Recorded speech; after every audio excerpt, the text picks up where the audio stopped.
Welcome to the Earn More, Stress Less podcast with me, Caro Sison. This podcast is for self-employed business owners just like you, who really want to grow their business and become successful and profitable, but without all the stress and hassle. I want to share my 30 years of business experience to show you how simple it can be to earn more money and how you can get organised without needing a business degree or any other qualifications. I'll be talking about the easy steps that you can put in place right now to start earning more money today and to help you get the business that you deserve and dream of. Without further ado, let's get started. This week's podcast is sponsored by Pocket PA, helping self-employed business owners to get organised, understand their finances and do their accounts all in one place using a powerful online tool. If you're serious about making a profit and having a successful business, then using a simple digital web app like Pocket PA is the best way to grow and scale your business. Visit pocketpa.com for more details and start managing your money like a pro today.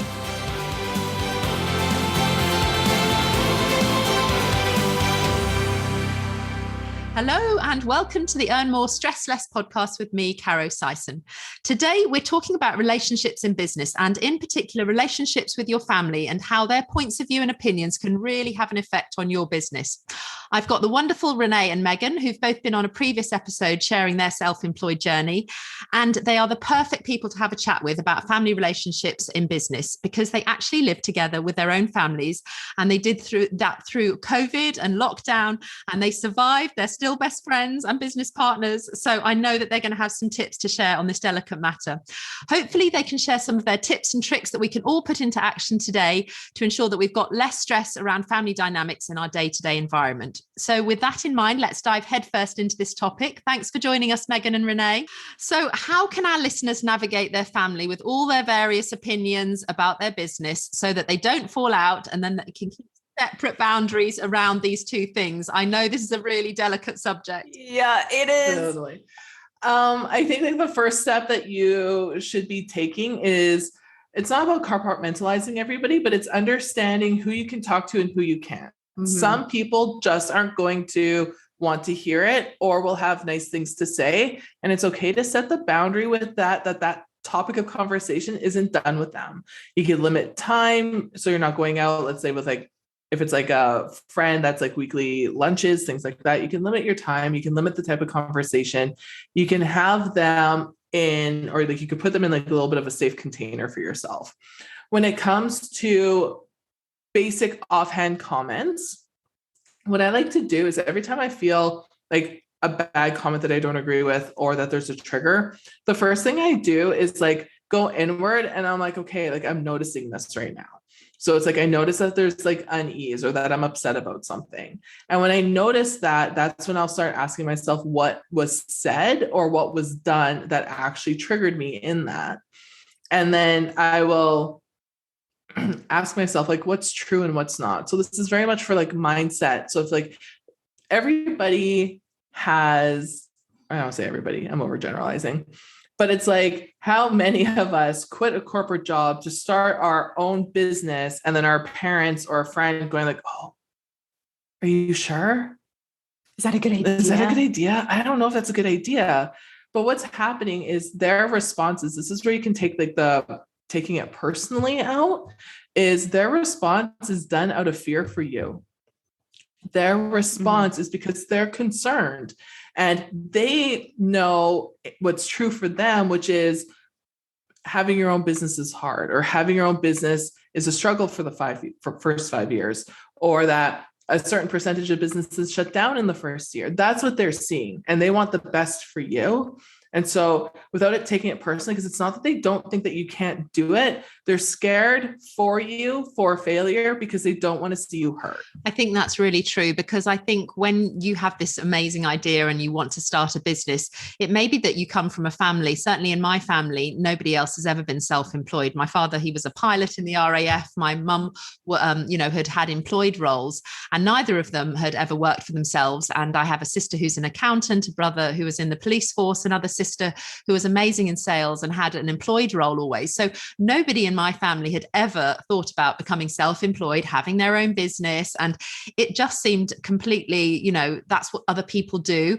And so it didn't feel as if they were even perhaps qualified to be able to, give a measured opinion as to my own business and, you know, what their opinions would be relevant, because they hadn't got any background or experience. And I certainly know other friends as well, when I was thinking about doing it, they were great cheerleaders, and, you know, they perhaps have their own business or whatever. So they had some experience. And, you know, it seems a very exciting thing to start your own business, but people are often talking from their own perspective of fear when they do that. And you're absolutely right that they're wanting to protect you, and they don't have that background. They hear the statistics on the news that, you know, 1 in 3 businesses fail, or people don't get past the X number of years.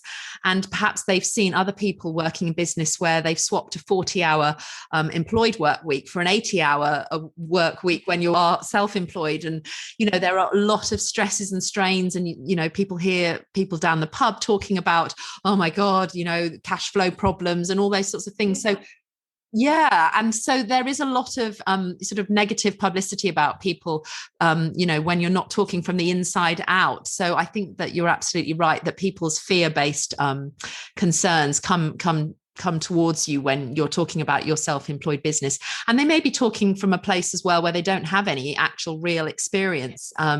So that might be something as well. Is that something that you've had when you've been asking other people?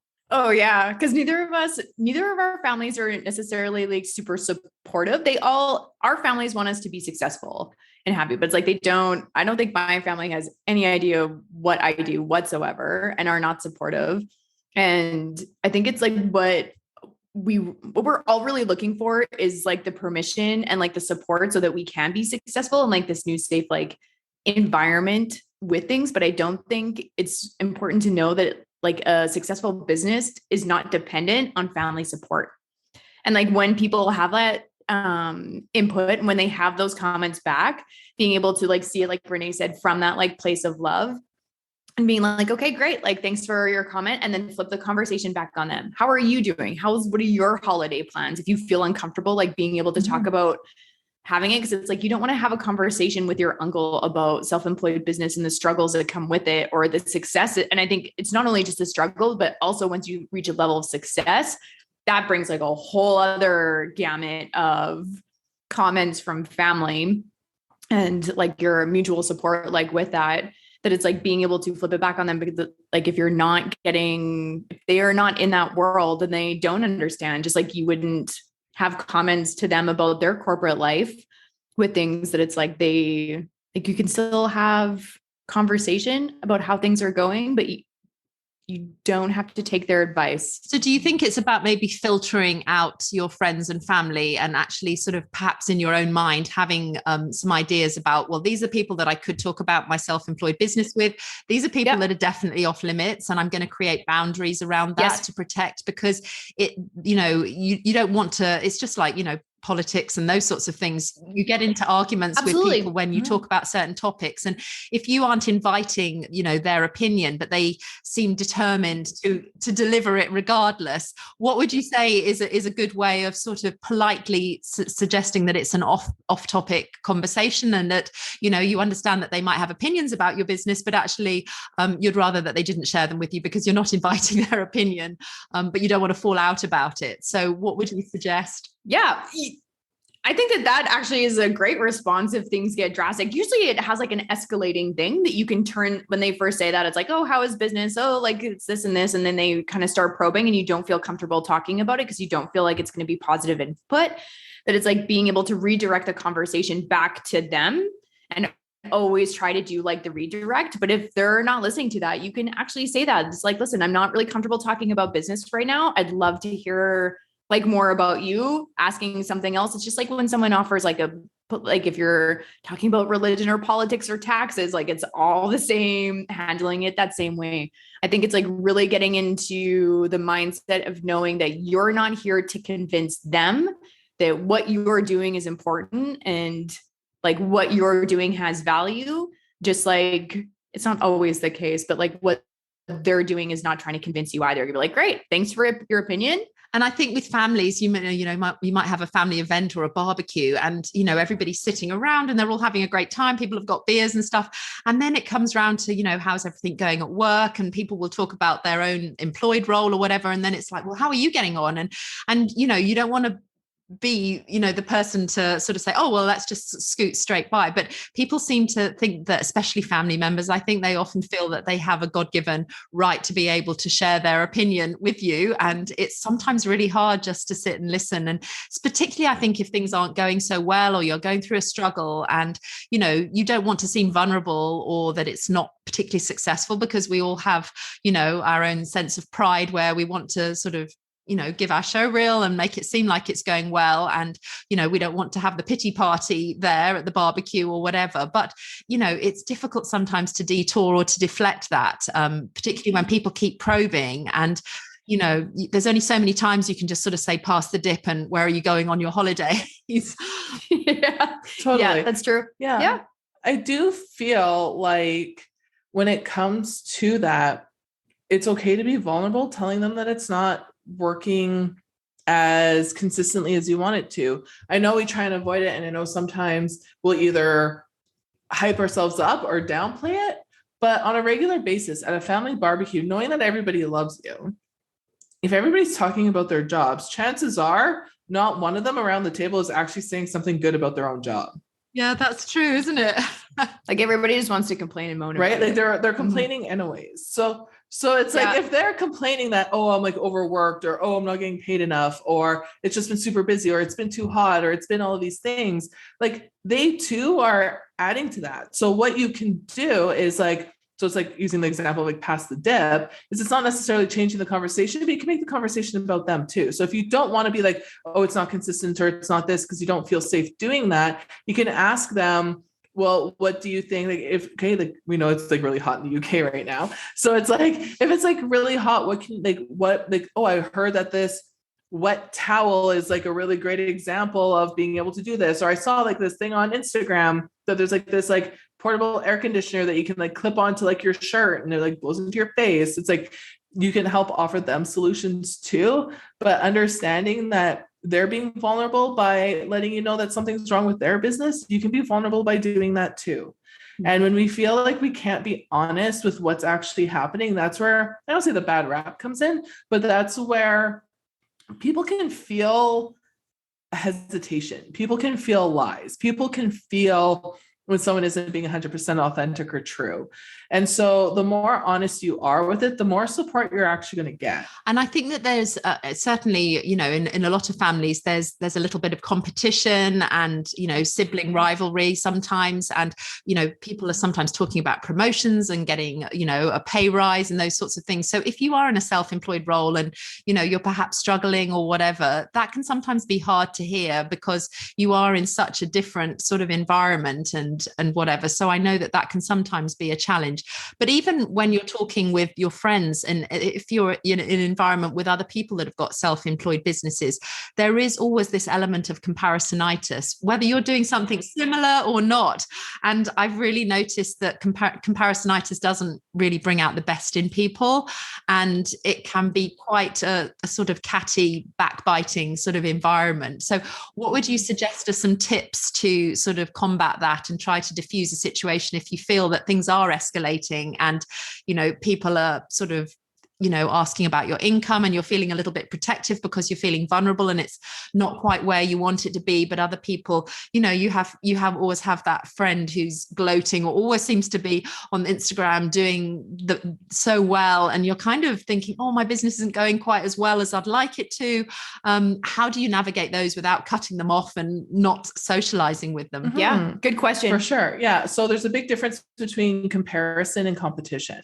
And so when someone's being competitive with you don't have to participate. You can let them be in their own power struggle, right? Like they're fighting themselves because they want to be better than, because they probably put their value in success, and that's how they get validation. So you don't have to participate in it. It might not feel good because you know what they're trying to do, but you can sit there and be like, I'm really proud of you. Like, congratulations on having all these successes.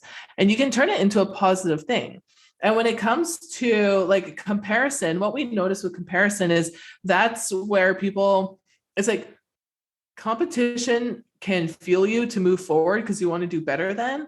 Comparison almost holds you back and like stops you. So noticing, again, it's not about, it's like, you can't really help if you're participating in comparison because it's an internal thing. But it's like, if you catch yourself comparing to them, ask yourself why, because there's a form of envy there, which means you want what they have. So it's like, how can I get to where they are? How can I use this part as like a healthy goalpost, a goal setting, not one to beat because I have to prove them wrong, but one that like I feel like I can be there. And it's okay being vulnerable. I know it's totally easier said than done, but it's okay being vulnerable to tell them that you aren't where you want to be with it, because that does show that there is room for growth and that there is room for improvement.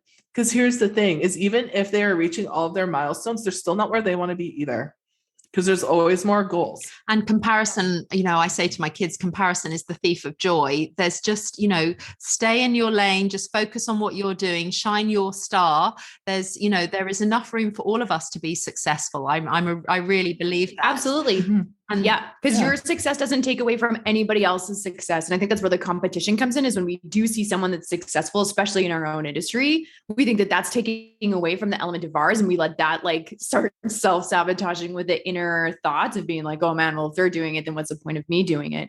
But like, I think the competition and comparison is this great little internal red flag. Like Renee said, it's being able to be curious about what are they doing that you want. Like you really have to like see it as like, this is where we teach is like the personal responsibility side of it, is they're doing something that you want to do. And how great is it that they're showing you how much you A, want it, or B, that you didn't even know you wanted until somebody had it. And comparison is the same emotion as jealousy. Or sorry, competitiveness is the same emotion as jealousy, and comparison is the same emotion as envy.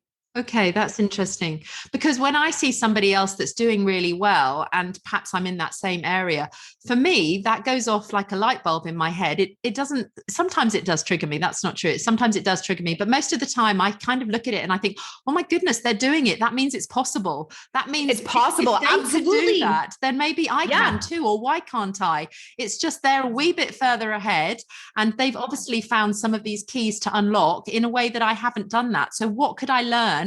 Not copy exactly, because that would be rude, but what is it that they're doing that I could aspire to or emulate or start, further down the scale? Could I speak to them? Could I ask for some help? Could I just say that, I've really noticed that you're doing so well, and, that would be great. I would love to reach your level. Would you be able to give me some tips or that sort of thing? Yes, exactly. Mm-hmm. Yeah. And that's like a positive mindset that takes practice. That's not hard work to get there. But what some of you will notice is that mindset can work for people in the industry or not really close acquaintances, but when it comes to like siblings and when it comes to getting like that extra love from family and things like that, then that's when it starts to really trigger harder.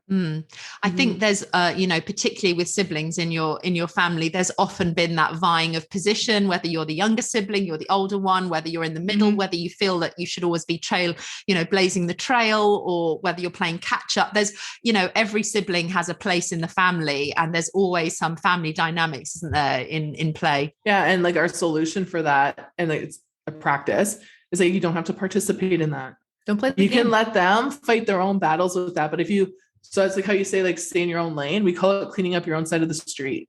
Yeah. So when you focus on your side and you clean that side up and you work on your patterns and your behaviors and your triggers and everything else, you're going to just fly on by without any drama, because you don't care about the drama, because it's theirs. Yes, it belongs to them. They're projecting something onto you, and it's up to you whether you want to be in receipt of it or to just let it go. But that behavior is also a reflection of something in you, right? That it's like you're seeing, you're like, oh, I'm seeing how they're doing it. Where am I doing this in my life? Not necessarily in that same situation, but maybe you're doing it in business, and maybe you're doing it with a personal relationship or a romantic relationship, that like there's projection, but there's also the mirror. It's like, hey, what? And I'm like, oh, I can see what's happening from their side and why they're doing it. Maybe it's not a competition using the sibling example, but I don't want to be like that. So how can I change a few behaviors? How can I change the conversation? How can I change where the boundaries are to be able to not help play that game and enable that behavior, to like have it stop you from playing small? Yeah, because none of us want to play small. And just going back to the sort of family dynamics, parents as well, we're often always in search of a parental approval, whether it's a mum or a dad that we're wanting to do that. And often, there's a big generational gap. And I think particularly now, where the world has moved on so fast and, technology's overtaken us, and, generational gap has become really wide. There used to be something called a job for life where, our parents would start and, 45 years later, they would get their carriage clock and they would finish work and they would just be in one role for the whole of their, their employed life. And that isn't the case anymore. And, in myself, I've had 30 different side hustles, jobs, work, things that I've got experience in, and I'm just in my 50s at the moment, and my kids will probably have even more. So for parents, it's quite difficult for them to actually put themselves in our position, particularly if they've always been employed and you're now self-employed, blazing the trail in your family. And so I think there's perhaps a disconnect as well on them actually being able to even understand what it might be like for you to want to be self-employed and why you would want to take all this risk in their opinion. But you're desperately wanting their approval or their rubber stamp, and they might not say those words to you, I'm so proud of you or whatever. So how could you handle that, or what would be your suggestions to handle parents that don't give that their approval? So for us, it's about not making it personal and knowing where they're coming from. So it's like back to the beginning where it's like they're doing it out of love with the fear. But when it comes to like the approval and the acceptance, it's human nature to need to belong. And we look at that and we try to strive for our best. But oftentimes what happens is our parents, that generation, overgeneralized, of course, there's like our success is their success. And so they weigh how they did as a parent on what we do. And we're also very conditioned to believe that respect and obedience are the same thing, and they're not. And so they have very much learned to, I don't want to say it's about suppressing because it's not, but they've very much learned, or the lifestyle that they've had is going through lose my train of thought, but it's like going through, just get it done, just do it, stay at this one job, this is what's going to happen, suppressing the emotions and suppressing the joy. It's like how many mothers stayed in relationships that they didn't want to stay in because there was no point on leaving, or because it meant that they were failures and it was just like the way of life. And it's just these things. And I think that's where a lot of the big disconnect comes in, is in the newer generations, but newer time frame wise, not necessarily people in generations, is we're putting ourselves first. We're putting happiness first. We're trying to find joy, self-care, mental health. All of these things are super important. And so we're going from job to job, trying to find that, where with them, they stayed in the one job, even if it killed them. And that's where... Yeah, that's a really great observation. Yeah. Things are so different these days, aren't they? Particularly for women, where, in the olden days, I say, dare I say it, people would stay with a partner because it was so frowned upon. It would have been, but there is so much choice, and we're encouraged now to follow our heart. They never had permission to do that. And so like the best thing we can do for them and to like bridge that disconnect is to offer them that permission too. We can tell our mothers, like, go out and enjoy yourselves and I'll be there to support you. You can encourage your mothers or your fathers to like leave the relationship. You can encourage them to get their dream job, or even to go back to school. You can encourage them to search for that journey. And like, that's essentially very much what like a midlife crisis is they get to a point of a level of awareness where they realize time is almost done. Yeah. Or it's halfway done. And then it's like, then that's when they start getting the sports car. That's when they start, they get the divorce, they do the crazy hobbies, they travel, they do all of those things. And we look at them being like, what just happened? That was like a flip of a switch. Why are you crazy now? But we don't support them in that, when what they need in that moment is that support, because they're doing what we're doing. Yeah. I think you just started it earlier. Yeah. I think it gets to a point too that you like outgrow your parents. And I think that like when you start in this entrepreneurship like journey, that this is like speed track to personal growth. And then you get to the point where you just realize that you're not ever going to get their permission or support or approval, whatever it is that you're looking for. You start to trust yourself enough to start giving that to yourself. And then you kind of outgrow your parental need for them and see them for like the beautiful humans that they are, and that you're your family, but they stop being like your parent Like, you don't need permission to like stay up till midnight from your mom and dad anymore to like do the business. That you kind of like embrace this own level of growth and maturity within yourself too, when you can be your own parent and be your own mother that you need. And I think that's like a huge thing that came out of Kindred, was that we all came with like mother issues in there, but how we all were looking for something that was really all within ourselves, and that we can all be our own, we can all be the parents that we need to ourselves. And that this is an incredible gift. And we go and look for approval and acceptance from them, but there's a part of us that isn't giving them approval or acceptance for who they are, because we want a certain type of love. We want a certain type of affection. We want like don't get me wrong, there is like abusive situations where that isn't possible, and there is emotional detachment.